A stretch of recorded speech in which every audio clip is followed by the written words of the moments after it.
तो hi everyone, welcome back to my YouTube channel. तो guys, आज मैं कुछ सवाल आपको बताने वाला हूँ जो मेरे माइंड में थे। तो मैंने सोचा लाओ इस पे एक वीडियो भी अपलोड कर दूँ। तो गाइस, ये सवाल बहुत ही इंटरेस्टिंग और नॉलेजेबल सवाल है।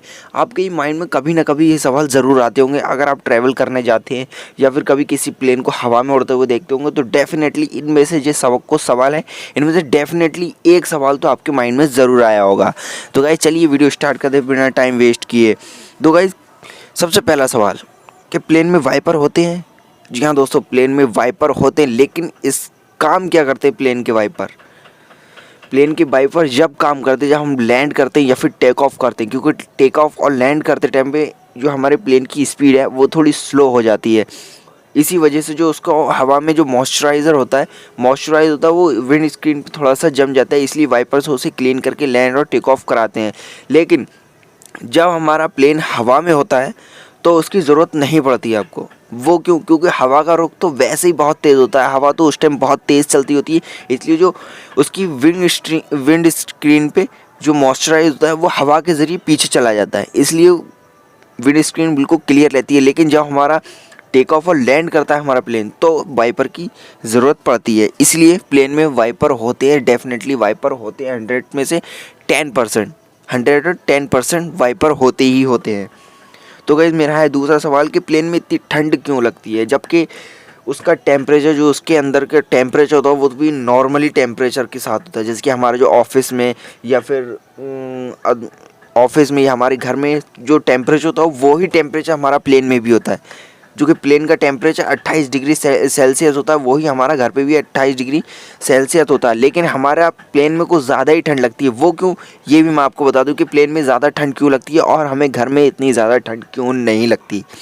तो गाइस, जब हम प्लेन में सफ़र करते हैं तो उसका टेम्परेचर भी 28 डिग्री सेल्सियस होता है, लेकिन वहाँ पे हमारी बॉडी मूवमेंट नहीं कर रही होती है, जैसे कि कोई काम नहीं कर रही होती, मूवमेंट वहीं पे बैठे होते हैं तो ज़्यादा से ज़्यादा मूवमेंट नहीं होता है। इसीलिए जब मूवमेंट करते हैं तो गर्मी ज़्यादा पैदा होती है।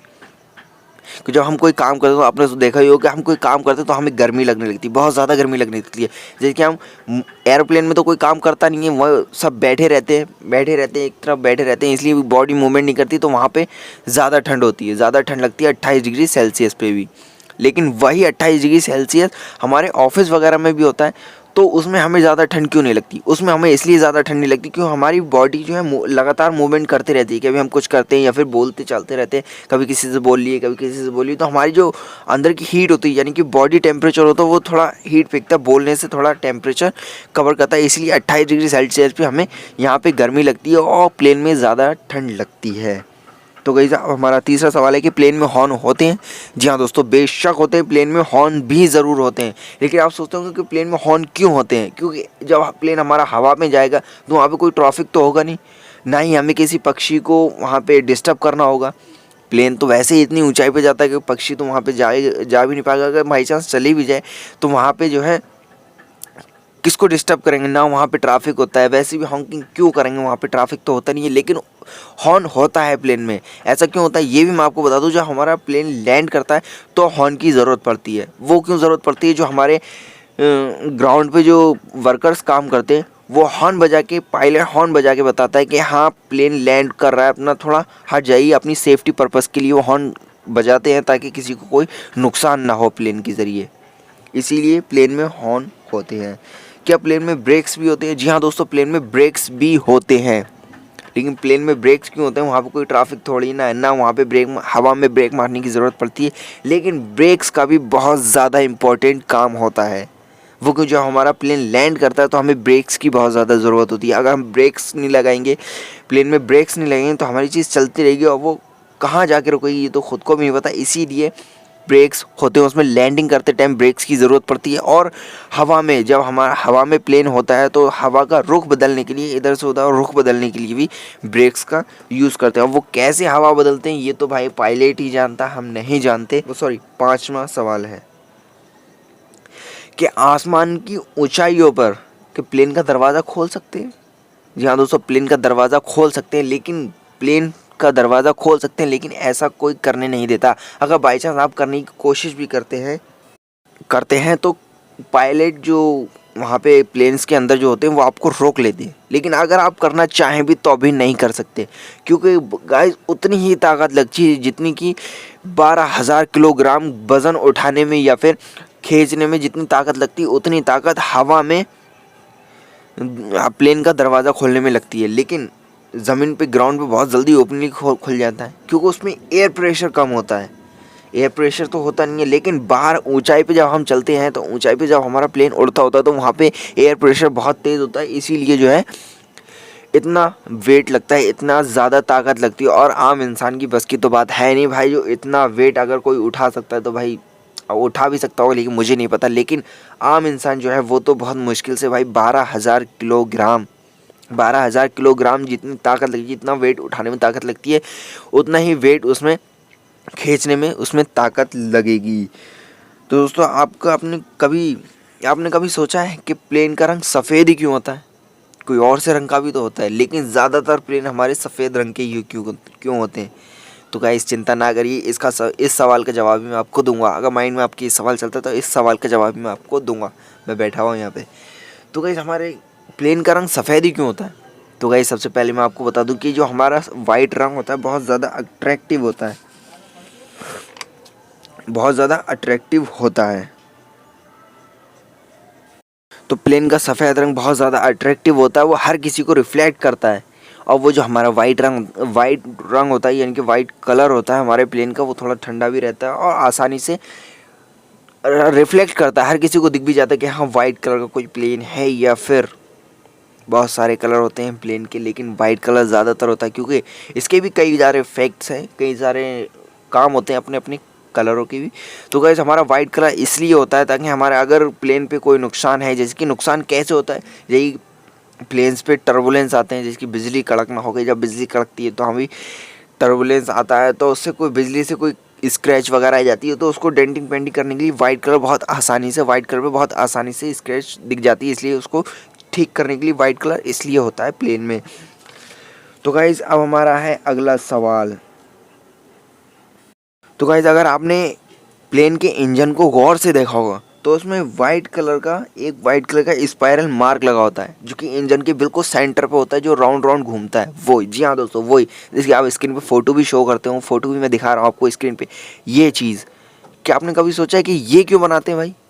इसका तो कोई मतलब ही नहीं होता, लेकिन इसका भी एक छोटी छोटी चीज़ों का भी मतलब होता है भाई। मैं आपको यही मतलब आप समझाने आया हूँ एयरप्लेन्स का। तो भाई इसका क्या मतलब होता है, जैसे जब कोई ग्राउंड फ्लोर पे जब हमारा प्लेन लैंड करता है तो उसकी इंजन की आवाज़ इतनी तेज़ होती है, इसलिए ज़्यादातर लोग कुछ कानों में पहने रहते हैं। वो क्या पहनते हैं, शायद कान बंद कर लेते हैं ताकि कोई ज़रूरत ना पड़े। तो भाई उसमें उनको इंजन की आवाज़ सुनाई नहीं आती, तो उनको पता कैसे चले कि इंजन चल रहा है या बंद हो रहा है, चल रहा है या बंद हो चुका है। तो कोई उसी के लिए वो स्पाइरल मार्क लगाया जाता है, ताकि जब वो घूमता होता है, चलता होता है, यानी कि घूमता होता है, तो वो पता चलता है कि हाँ इंजन चल रहा है इस टाइम। और जब वो रुक जाता है तो पता चलता है कि हाँ इंजन बंद हो गया। इसलिए जब वो मार्क चलता होता है तो जो ग्राउंड फ्लोर के मेंबर होते हैं वो वहाँ पे जाते नहीं हैं। जब वो मार्क चलना बंद हो जाता है तो ही वो वहाँ पे जाके उसकी देखभाल करते हैं। तो गाइज़ अब ये हमारा अगला सवाल। तो गाइज़ आपने सोचा है कि हमारे प्लेन्स में इग्निशन की होती है, जिसकी नॉर्मली सारी चीज़ों में होती है, जैसे हमारी बाइक ले लो, जितनी भी चीज़ होती हैं, बाइक ले लो, कार ले लो, इसमें इग्निशन की तो देखी होगी आपने कि चाबी लगाई, चालू हो गया, इंजन स्टार्ट कर दिया, डोर लॉक लगा दिया। तो लेकिन प्लेन में ये क्यों नहीं होता है? लेकिन कुछ प्लेन में जो कई सारे हमारे कमर्शियल प्लेन होते हैं उनमें इग्निशन की नहीं होती है। जी हाँ दोस्तों, बड़े बड़े प्लेन देखे होंगे आपने, उसमें इग्निशन की नहीं होती। लेकिन जो प्राइवेट प्लेन होते हैं उनमें इग्निशन की होती है, ताकि इंजन बंद किया जाए, इंजन ऑफ किया जा सके, और प्लेन की सिक्योरिटी के लिए डोर लॉक लगाया जाए। लेकिन उसका कमर्शियल प्लेन जो होते हैं उसका भी इंजन बंद होता है, स्टार्ट भी होता है, लेकिन उसमें इग्निशन की नहीं होती है। लेकिन जो हमारे प्राइवेट प्लेन होते हैं उसमें इग्निशन की होती है, ताकि उस प्लेन की सिक्योरिटी के पर्पज़ से जो उसके मालिक होते हैं वो इग्निशन की लगा के डोर लॉक कर देते हैं, या फिर इंजन स्टार्ट या ऑफ कर सकते हैं। तो गाइस आपने कभी सोचा कि हमारा जो प्लेन है वो आपने कभी देखा ही होगा जब छोटे थे, या अभी भी कभी ना कभी आपने देखा ही होगा लाइफ में अपनी, कि जो हमारा प्लेन है वो वाइट रंग का स्पॉट पीछे लाइनिंग क्यों छोड़ता हुआ जाता है? तो गाइस उसका भी एक अमेजिंग फैक्ट है, वो भी मैं आपको बता दूँ। वो वाइट कलर जब छोड़ता है जब हमारा फ्यूल बर्न होने लगता है। या दोस्तों जो एयरप्लेन का जो इंजन फ्यूल होता है वो बर्न होने लगता है, तो उसमें वाटर और कार्बन डाइऑक्साइड अलग अलग करता है। जब हमारा फ्यूल बर्न होता है तो वो, जब इंजन फ्यूल बर्न होता है, इंजन फ्यूल बर्न होता है तो वाटर यानी कि पानी और कार्बन डाइऑक्साइड को अलग अलग करता है। इस वजह से वाइट रंग की धारियाँ पीछे छोड़ता चला जाता है। तो ये होता है वाइट कलर के निशान छोड़ता चला जाता है। आपने देखा ही होगा, अगर नहीं देखा होगा तो आप किसी दिन प्लेन को देखिए, आपको ज़रूर दिखेगा। तो गाइस जो हमारा आखिरी सवाल है, तो वो हमारा आखिरी सवाल है कि हमारे टर्बुलेंस जो हम प्लेन में सफ़र करते हैं, अगर आपने सफ़र किया होगा तो आपको हो सकता है कि टर्बुलेंस का सामना करना पड़े। लेकिन फिल्मों में भी देखा होगा कि टर्बुलेंस वो होता है जिसकी प्लेन उड़ता हुआ होता है और एकदम हिलने लगता है तो इंसान घबरा जाते हैं, वो ही होता है टर्बुलेंस। तो उसके भी कई कारण होते हैं कि टर्बुलेंस कैसे आता है, उसके भी कई कारण होते हैं, तो फिक्र मत करिए, वो भी मैं आपको बता दूं। लेकिन मैं आपको उससे पहले एक बात बता दूं, अगर ये आपको वीडियो अच्छी लग रही हो तो भाई एक लाइक ज़रूर कर दें। लाइक करने के साथ ही साथ अगर आप इस चैनल पर नए हैं तो चैनल को सब्सक्राइब करके बेल का ऑप्शन सेलेक्ट करके ऑल का ऑप्शन जरूर सेलेक्ट कर लें, ताकि हमारी ऐसी नॉलेजेबल वीडियो का नोटिफिकेशन आपको मिलता रहे। तो गाइस मैं कहा था यार दोस्तों, जो मेरा आखिरी सवाल था वो मेरा ये सवाल था कि प्लेन में टर्बुलेंस क्यों आते हैं। जहाँ दोस्तों प्लेन में टर्बुलेंस के आने के 3 कारण होते हैं। पहला होता है तूफान, फिर माउंटेन, चौथा हमारा जेट स्ट्रेंथ। यहाँ दोस्तों जो माउंटेन और जेट स्ट्रेंथ हो जाए, और जो माउंटेन होते हैं उस पर जब वो टर्बुलेंस आता है, पहाड़ों के ज़रिए टर्बुलेंस कैसे आता है, जब हमारा प्लेन जाता होता है, उड़ता होता है, यानी कि टेक ऑफ हुआ होता है, सफ़र कर रहा होता है, तो वो जब किसी क्या माउंट के यानी कि किसी पहाड़ की चोटी के ऊपर से गुजरता है, तो वहाँ पे पहाड़ों पर स्ट्रॉन्ग करंट होता है। स्ट्रॉन्ग करंट की वजह से टर्बुलेंस होता है, टर्बुलेंस क्रिएट होता है। यानी कि टर्बुलेंस, वही मैंने आपको स्टार्टिंग में बताया था कि टर्बुलेंस वो होता है जो जिसके प्लेन हिलता है थोड़ा सा तो उससे थोड़ा डर भी लगता है, लेकिन उसमें घबराने की कोई बात नहीं होती। टर्बुलेंस वो होता है। तो जब हम पहाड़ों के ऊपर से गुजरते हैं, जब प्लेन पहाड़ों के ऊपर से गिरता है तो वहाँ पे स्ट्रॉन्ग करंट होता है। यहाँ तो स्ट्रॉन्ग करंट होता है जिसकी वजह से टर्बुलेंस पैदा होता है। तो अब दूसरा जेट स्ट्रेंथ। तो दोस्तों जेट स्ट्रेंथ की वजह से टर्बुलेंस कैसे आते हैं। जेट स्ट्रेंथ की वजह से टर्बुलेंस ऐसे आते हैं जब ठंडी हवा जब गर्म हवा के साथ मिलती है। यहाँ दोस्तों ठंडी हवा जब गर्म हवा के साथ मिलती है तो उसमें कुछ प्लेन चलते टाइम पे टर्बुलेंस उत्पन्न होता है। जब ठंडी हवा गर्म हवा से चलती है तो उसमें प्लेन जब चलता है तो उसमें टर्बुलेंस क्रिएट होता है, उसी वजह से टर्बुलेंस महसूस होता है हमारा। तो अब मैं बात बता दूं आपको कि तूफान की वजह से टर्बुलेंस कैसे उत्पन्न होता है। ये दोस्तों ये बहुत इंपॉर्टेंट ज़्यादा है कि तूफान में तो आपने देखा ही होगा कि तूफान में जब हमारा तूफान आता है तो वैसी हवाएं बहुत तेज़ तेज़ चलती है, इधर कभी उधर, कभी इधर साइड से कभी उधर साइड से, तो बहुत ज़्यादा हवाएं चलती हैं। तो इस वजह से जब हमारा प्लेन होता है तो जाहिर सी बात है, जब हवाओं के बीच में अभी कोई भी चीज़ आप लेके जाओगे तो जाहिर सी बात है, अगर आप तेज़ हवा में अपना हाथ भी रख देंगे तो आपका हाथ भी इधर से डिसबैलेंस होगा, यानी कि इधर से उधर होगा, कोई भी चीज़ रख दें। तो इसी वजह से जब तूफान होता है तो टर्बुलेंस उत्पन्न होता है। तो गाइज़ आज की वीडियो बहुत ज़्यादा लंबी हो गई, तो गाइज़ वीडियो को पूरा वॉच ज़रूर करें। तो गाइज़ आज की वीडियो में तो बस इतना ही, मिलते हैं फिर किसी नेक्स्ट वीडियो, फिर किसी नेक्स्ट टॉपिक पे। तो गाइज़ होप करता हूँ आपको मेरी ये नॉलेज वाली वीडियो आपको अच्छी लगी हुई। तो गाइज़ अगर आपको अच्छी लगी तो एक लाइक ज़रूर कर दें। मिलते हैं फिर किसी नेक्स्ट वीडियो, तब तक के लिए जय Hind, bye bye and take care.